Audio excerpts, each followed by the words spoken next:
the end of the presentation, but maybe it's good for you to follow the presentation. So this presentation is part of my research project, or my research, the doctoral research that I conducted in my training as a doctorate students in education and society, and I call this presentation Interrogating EFL Teaching Practices of Future Normalistas in Colombia from a legitimation code theory perspective. So the agenda that I have for today is the following. First, I will share with you kind of part of the background of the study. After that, I will cover the methodological approach and the theoretical foundation of LCT, legitimation code theory. After that, I will share some preliminary findings and discussion of this research. And finally, I will open the conversation for the next steps and implications of those results. The objectives for today are two, basically. I want to present an analysis and results of two programs developed by the Ministry of Education in relation to the strategies applied for normal schools. This analysis is presented under the lens of some empirical indicators from the legitimation code theory, articulated with some other indicators by the systemic functional linguistics. I will try to explain this later. And I also want to share a perspective, my own positionality as a teacher in a public school for elementary levels, and also as a teacher and training of teachers that must teach English without having enough competence in the language. So I want to expand this positionality with you based on the implications that I will share in just some minutes. So in relation to the background of this study, as you already mentioned, I'm an EDT candidate. I'm in my last year of the doctorate program at La Salle University. As you can see, here is Bogota because I work for the Secretary of Education. I study at La Salle University, but I put FAU because when I was a Fulbright scholar, I had the opportunity to work with Dr. Ramirez, and he was the one who introduced me to the LCT theory and systemic functional linguistics. So it's basically part of the result of what you will see today is what I learned at FAU. So I'm also an in-service trainer at a public school in a very, to the south of Bogota. It's a kind of popular neighborhood. And I'm a teacher right now in elementary and secondary levels in the official sector. And it's specifically in this setting where this research emerged, because I have kind of a privilege in my classroom that is not common in an official school. So I have an immersion class for elementary students, and they attend to that immersion class once a week. So they learn English with me, but at the same time they have English in regular classes with regular teachers that most of the time don't have enough knowledge in the language. So in that context, I had the initiative to give some kind of training to those teachers that must teach the language without having enough competence. And I found out that most of them were normalistas. They were graduated at escuelas normales. So I started to look and make a kind of a research on what were the policies in terms of language policies for specifically the ciclo complementario of escuelas normales superiores, and I didn't find anything. I didn't find any research, any specific orientations for those kind of schools. So for the ones who maybe are not familiarized with normal schools in Colombia, it is a regular school that gives that gives training from preschool to upper secondary as a regular school, but the difference is that they offer a training process for pre-service teachers. So they are trained in 2 years for being teachers for elementary and preschool levels. It's 2 years, but sometimes it's 2.5 years, because if the students were graduated in upper secondary from escuelas normales, they just have to do 2 years, but if they come from other schools, they have to do another semester more. So once they get the degree, they can work as a rural directors or preschool and elementary teachers. And as you may know, teachers from primary, especially from the elementary levels, must teach all subjects, including English. Some general information about normal schools. In total, there are around 17,000 normalistas enrolled in official schools. And I want to share these some numbers with you. And it's just a comparison for you to have an idea of how many normalistas we have compared with the amount of teachers of English that we have. And we have this total amount of normalistas, these working for preschool, this elementary, most of them are in rural zones, the ones that are already enrolled in official schools. And this, the contrary, we have this amount of English teachers, just this working for elementary and preschool. These data and these numbers are being updated right now because there was just a concurso, and there are more. There are supposed to be more, but I have already established a connection with 65 Secretarías de Educación, and these numbers is even less. So right now there are 65 teachers of English in elementary, and the rest is for secondary. So what does it mean for this research? That most of the normalistas are the ones who are in charge of teaching English in elementary and preschool. So, well, there are some other things that maybe you already know. There are 137 normal schools in Colombia. 8 of them are private. They are trained to teach, they receive some training in English. I put in here methodology, but you will see later that it could be in methodology, but some of them just give English, just to, yeah. And some of them call it didactic, I will show you later. There is an important role of the teaching and research practice, that I think that is the particular thing that Escuelas Normales Superiores have in Colombia, that they articulate both aspects from the beginning of the training. And well, this, I already mentioned this. And the context of this particular research, I worked with 5 training colleges, 5 Escuelas Normales Superiores, and none of them have some kind of connection with the Ministry of Education. They have not been benefit from the strategies from the Ministry of Education. This is the amount of teachers that participated in the program. I conducted a multiple case study. This is because there are many differences between normal school to normal schools. And the analysis that I applied was legitimation code theory that I will explain to you later. And for some of my corpus, I use systemic functional linguistics, as you will see, and this is what I'm going to present today. This is kind of the difference between the 5 normal schools that I visited. As you can see, there is from semester 0 to semester 4, and this is how it is divided and how is it called in the curricular guidelines of each one of the normal schools. So while, for example, in Escuela Normal 1, they give English in the first semester just for the new students, the next semester they just see the English didactics. But they don't clarify what kind of didactics, what do they see. It's kind of open. And for example, let's see this one. They see English every single semester. They combine English and also, the objective what the future normalistas are being trained for, that is teaching English for elementary or preschool. And some of them just have English or didactics. That is how it called it. It's very different. It depends on the escuela normal. So why are normal schools so important in Colombia? These are just conclusions that I ended up with my revision of documents. In some locations, normal schools are the only institutions to access formal education. For example, one of them, I visited one rural school, and that was the only educative center around, and the most important one. And the only possibility that maybe teenagers and also adults have to access formal education. Besides that, there are, most of them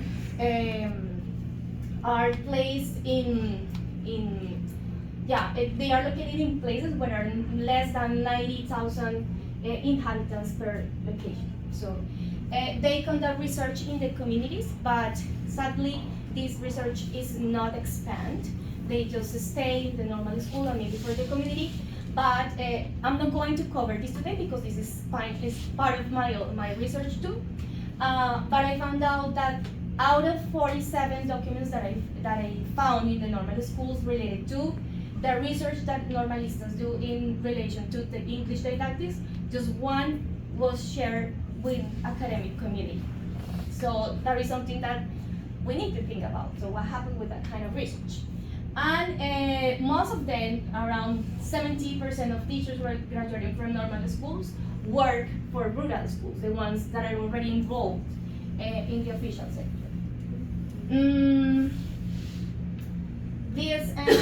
Apart from the suggested curriculum, there are not official guidelines to guide normal schools to design the training of English for pre-service teachers.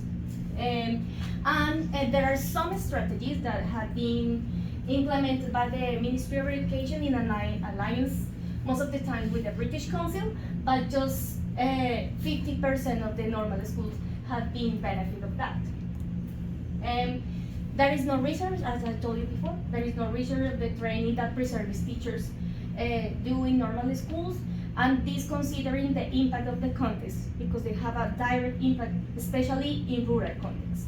And in elementary levels, that is, that the language policy is always neglecting elementary and preschool levels.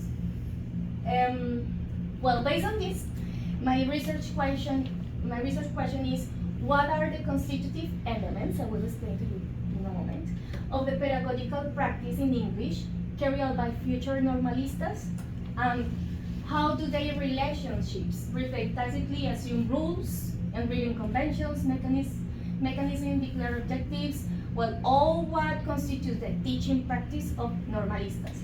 And I want to clarify that by pedagogical practice, I conceive practice as a discourse, not as the practice that the normalista does in the classroom.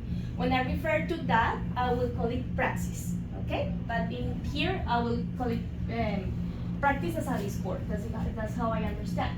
And constitutive elements are the organizing principles that guide those practices. So it could be materials, they can be ways of interacting in the classroom, decoration, those are constitutive elements. And what I want to explore in here is the relation between those constitutive elements and the relation with other parts of the practices. So I will explain this more in detail when I explain the legitimation code theory lens. But in general terms, these constitutive elements or organizing principles influence everything from curriculum design to classroom practice and evaluation processes, according to Carl Mayton, who was the creator of the LCT theory. This is kind of a way to know the rules of the game and the DNA of the teaching practice of future normalistas. It's kind of like that. This research question is, I want to cover the three levels in the language policy, but today I will center just at the macro level and specifically to the programs that are designed or that were designed for normal schools. Possibly in the next Asocopi conference, I will cover the meso and the next one, because it's a very large research. So today I will just center at the language policy, and based on official recontextualizing fields based on Bernstein and pedagogical recontextualizing, this is kind of what the official discourse give us, and this is how the teachers and actors in the school transform this according to the needs of the institution. That is what is called pedagogical recontextualizing. So in the following years we will see this. What else? So in general terms, this is how my research is organized. So the first research question is, what are the organizing principles? As I told you before, they can be materials, they can be ways of interactions, the way maybe they present the language to the students. This is the first, and this is at the macro level of the language policy. For this, my corpus of analysis were 58 documents. Some of them were official on language and education in Colombia, and the mechanism of analysis was LCT. And for this one specifically, I used some empirical indicators from systemic functional linguistics. The second research question was, what are the organizing principles guiding the English pedagogical practice in 9 reservist teachers in 5 normal schools in Colombia? In here, I made 9 observations of future normalistas teaching English in elementary and preschool levels, but this is what I'm going to present next year, so you have to come. Okay. And the last one is, what is the nature of the research conducted by pre-service teachers of the English teaching, and what are the organizing principles behind the validation of these research objectives? As I told you, I found 47 theses of English teaching written by pre-service teachers. All of them were centered in how do they teach in elementary and preschool. So I'm going to conduct, when I'm conducting an analysis based on another dimension. But today, as I told you, I will center in the first research question, and I won't cover the 85 documents. I will just cover 4 of them. And those 4 documents, I applied a transitivity analysis. I will explain to you this in a moment. And of 2, I will explore in more detail 2 programs that were that emerged during Colombia Bilingüe, that were Aliados 10 and School to School. So those 4 documents. For the rest of the documents, I just explored through the LCT, but I won't cover them today. That's too much. So let's move to the next step, which is the methodological approach and the theoretical foundations of LCT. LCT is basically a new framework for conducting research. In Colombia, there are not many research that have been carried out using LCT. I just found out 2 research in medicine, and I think just but not for education. So it is a framework, it's a sociological framework that was kind of adapted or created by Carl Mayton, based on Bourdieu and Bernstein. And what we can see through LCT is how can we make visible what is invisible. How we make visible what we don't see as logical. So I will explain to you in a moment. And as it says, it explores the underlying structure. So if you think that English is the best, why do you think that English is the best? There is an ideology behind. So basically what we do with LCT is to make you conscious that why do you think the way you think, things like that. And also it provides a tool for making those underlying principles visible. So there are 3 main dimensions on LCT. There are 5 actually, but those are like the most popular. So specialization basically refers to how knowledge is related to the knower.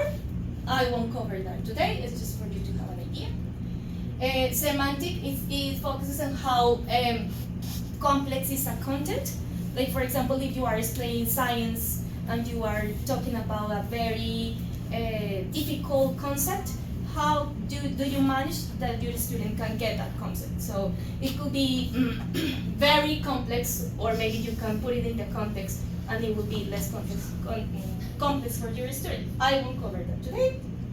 But today, I will center on autonomy, and it explores the relation between constitutive principles and the objectives, how they are related. Like for example, I'm giving you today a talk about my research. So how is that related to the objective of today? Is that you learn the results of the research. In the moment that maybe I move, this is my target. That is my objective for today. And my target is in this part of the plane. Everything is represented by a plane. But if I told you, for example, I don't know, what do you think about champeta? You see? I'm moving from my target. I'm going out from my target. I'm going to an exotic and another thing that doesn't have anything to do with my objective for today. But maybe if I use champeta to demonstrate what is LCT, you will understand this and I will come here. You get it, more or less? Mm-hmm. I always should be. And this is complemented by some empirical indicators of transitivity analysis. So this is a key concept in the ideational metafunction from systemic functional linguistics. And it basically says what or who does what in which context and what. It's kind of like that. So if I buy a lollipop, yeah, I'm the actor. I buy it because I'm hungry, or just because I'm craving for candies or whatever. So why? Under which circumstances? I'm just craving for a lollipop and I want to eat a lollipop and that's it.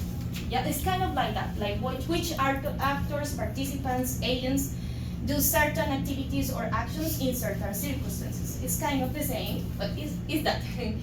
And it explores how language represents real-world experiences through processes. Processes are colloquially talking verbs, okay? Participants and circumstances. And well, in here, processes are related to the roles of participants in specific circumstances. Well, I won't explain this graphic to you. This is for you, maybe you want to explore more. But basically, this is the typology of processes. As I told you before, processes are like verbs. Okay? Maybe if there are someone specialized in systemic functional linguistics would say no. But I'm just trying to make it, yeah, to make it more simple. You have an expert here. So what I explore, so what I will explore is these kind of processes or actions being carried out by participants in the 4 documents that I told before that are related to aliados 10 y school to school. So I want to see what material processes, what are the representation of the actors in there, and the participation in there, and how is that related to some hierarchies, hierarchies in the language policy or languages. So this is how can I explain it? How I conducted my data analysis. So I basically classified all the processes that I found in those 4 documents into this, and then I look for these constitutive elements in each one of the processes. So this is all for today. This is the take-home message. No, this is it. Okay, so this is kind of the articulation between LCT and systemic functional linguistics. Basically, what it says is that just this process, this is, imagine a normal school. This is the normal school. And these are other participants that are being mentioned in those 4 documents. This is the target. Remember that I told you what the target is? So the target from those documents is the representation of those participants and the invisibilization of normal schools. And this is what basically this code, what it says is that I need this to reach this. So the exotic code, as I mentioned before, is what is the champeta? It doesn't have anything to do with the presentation today. So for the logic of this target, the logic is that normal schools doesn't have any representation on the 4 documents that were in aliados 10 and school to school. So this is exotic. This is what, from the Bernstein perspective, is unthinkable, what is not logical. So for example, what is not logical in an English class is that I know sign language. Yeah. What is not logical is that include some native knowledge to teach English. That is not logical. What is not logical is to maybe to teach English for, I don't know, to know more structures in English. Well, another thing, but no for the market, the global market. That is what is not logical. What is not logical here is the no representation of normal schools. So there is just one spot in here. So I will show just one example from the preliminary. So these are the two strategies. Those are the normal schools that are involved in those two strategies. And Aliados 10 and School to School is basically a strategy to that promotes the alliance between private schools and escuelas normales. So what they do is a private school with very good level of English, bilingual, like with high levels in the standardized test, they help, I'm not saying my words, I'm saying just the document words, they help normal schools to plan a class for elementary levels. So that is what is behind. So in fact, I just took this from a website from British Council, okay? So that is the idea in general terms. So the corpus of analysis, the only thing that I found based on those programs were these 4 documents that were they are finding those links, but these 2 have already been removed, and they were removed like less than 1 week ago. But if you want to access, I have it, of course. So these are examples of 2 of the corpuses.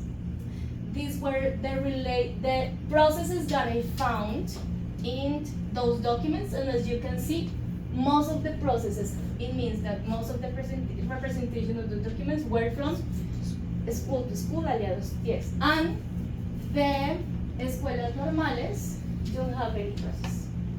The only process that I found was estudiantes de la escuela normales, 1 process. So they don't have representation in those documents. So this is my translation device, is the tool that I use to make the coding in this process.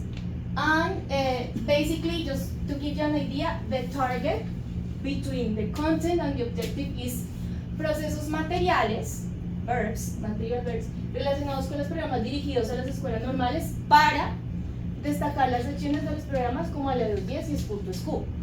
What is the unthinkable thing in here? This part. This one. Utilización de procesos que llevan a cabo las escuelas normales. No está. They are not there. Uso de modificadores nominales relacionados con las escuelas normales y sus agentes. They don't have any representation in there. Well, this is kind of an example of the coding that I did. This is, for example, the first participant, Aliados 10. This is the other ways that they call it, la iniciativa, la estrategia, el proyecto.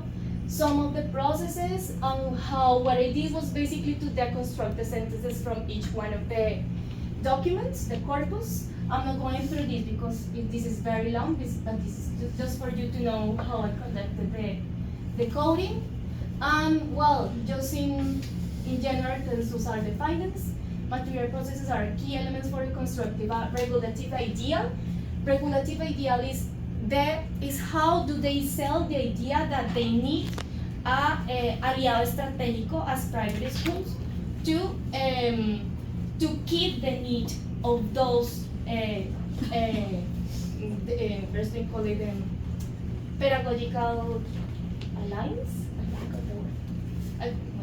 And another thing is the invisibility of escuelas normales, as you can see. And the role of the main strategic partner, because there is another thing, is that the 2 strategies are guided by the British Council, but the British Council doesn't have any representation in here. They have 0 process because they hide themselves. The conclusion with the names of Aliados 10 and School to School. Yeah? So they don't reach the goals. So it's not us, it's Aliados 10 and School to School. Okay? So next steps. With this I will end. So what? With this, what should we do? And I found out the articulation between what I found in my field notes and some of the interviews to the teachers. Y por ejemplo, this one, los futuros normalistas son quienes en esta escuela en particular diseñan, planean, implementan las clases en la escuela rural de, bueno, o sea que sí hacen procesos. This one, el producto final de esta clase didáctica, me decía una profe, de la malla, es la presentación de la malla curricular para las escuelas en donde están desarrollando la práctica. So, generally, when they do the practicum, they don't have English teachers, so they are the ones who have, they must do everything. Los futuros normalistas son los encargados de traerme material para la enseñanza del inglés. Los maestros en formación adaptan todos los materiales audiovisuales para preescolar porque en el colegio no hay maestros de inglés en este nivel, solo hay uno en primaria. So they do processes, but they are not visible in the official documents. So this is my own positionality. I have already moved forward, and as I am a teacher of English in elementary, I think I can do a good contribution there. So there is a strategy alignment between what the escuelas normales need the curricular reforms from the suggested curriculum, and my academic positionality is based on genre-based pedagogical translanguaging that I will cover that today. This is what I did with one of the escuelas normales after conducting all my research. This is not part of my research, this is kind of my contribution. And I'm adapting some kind of materials based on genre-based translanguaging pedagogy, which is a theory that's developing Dr. Ramirez, who is here. And this is something that we applied in June. So this is a unidad didáctica that I created for future normalistas. Well, I can expand this in 2 years in Asocopi because the other year I already have a two, and the next one too. So this is what I did with them, and also Julia Andrea also participated in it. So this is just some take-home questions. How can other kinds of discourses be legitimized? Because when I talk to academics, they say, no, las escuelas normalitas se van a acabar, ¿eso para qué? That is their response. So can we legitimize other kind of discourses? How does our own discourse align with these organizing principles? I will still think in the escuelas normalistas do anything. The other one is, how can we make the invisible visible?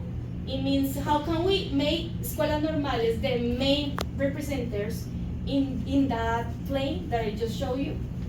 And the unthinkable, thinkable. The unthinkable is that the escuelas normales, they are in the head of the process. So can we make this, that thing that is, why escuelas normales? Si se acabaron hace mucho tiempo, eso aquí ya no existen. So how can we make this unthinkable, thinkable? And well, I just leave you with this. Now you understand the place? Yeah. Okay. Yeah, so this is my QR code, my, oh, this is un ensayo. Well, yeah, this is un ensayo. And that's it. Thank you very much.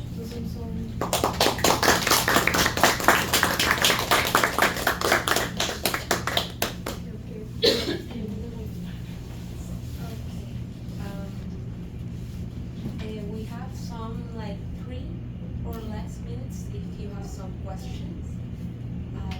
Okay.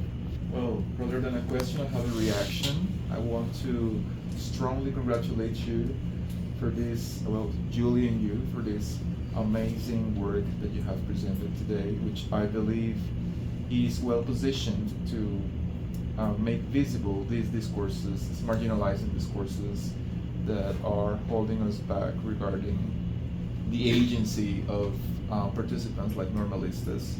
I am a normalista myself, so I feel very well represented in this presentation, and I think it makes intuitive sense for me. I think part of the discourse that surrounds the marginalization of normalistas has to do with the university-centered belief or the university-centered view of expertise in Colombia, which is, I think it's very local, very part of our local academic culture, to undermine the discourses that are not constructed within universities, right? and to think of normal schools as second-class university, I mean second-class centers of expertise.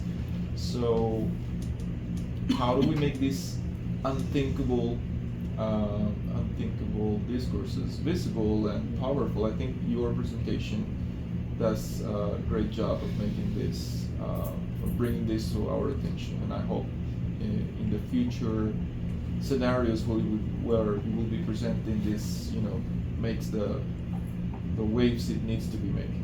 Thank So you. congratulations. Thank you very much. I don't have any If there are not more questions, thank you so much for being here in this session. Thank you, Yuli, for this excellent presentation. And don't forget that now we have our plenary speakers panel at 12:40, probably now, right now, next to this. And next to that, we will have our cultural event at Auditorio Mar del Moreno. So thank you once again for coming, and we will see you